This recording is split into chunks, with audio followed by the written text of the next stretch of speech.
What the fuck is this? This bird is a vampire. Oh, it's this guy. I love his videos. Introducing the vampire groundfinch, native to the Galapagos Islands, and a great example of the horrifying affronts to the universe that evolution can produce when it decides to do a little trolling. Now you see, at first glance, this is the most boring vampire you can possibly imagine. Coming in at a measly 12 centimeters and a mere 20 grams in weight. Ooh, that's kind of small. Rocking a feather pattern I can best describe as a Minecraft dirt block, and as it turns out, the bastards that wrote Twilight lied to me because it doesn't even fucking sparkle. This is the skin of a killer bell. So if it's missing fangs, angst, a cape, and the funny accent, You must bounce on it. how does it qualify as a vampire? Simple.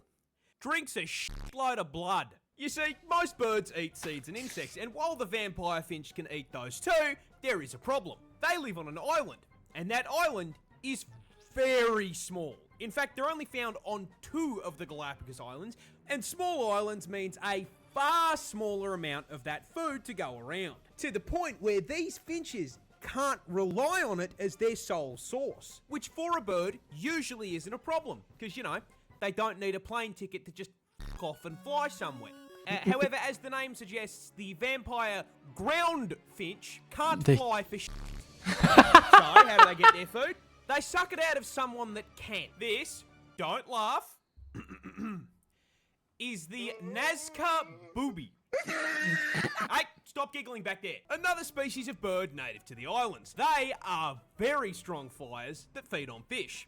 They also nest on the islands, which is where our feathery Nosferatu comes to play.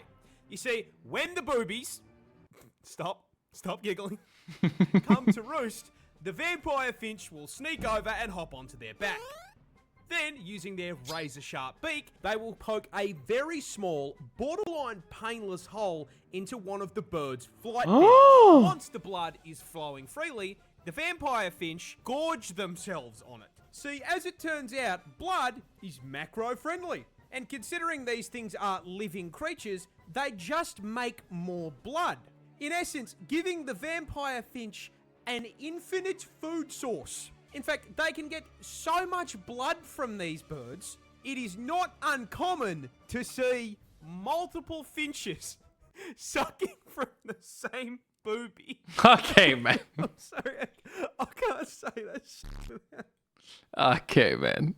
Yeah. He just lined up that whole thing just to say that at the end.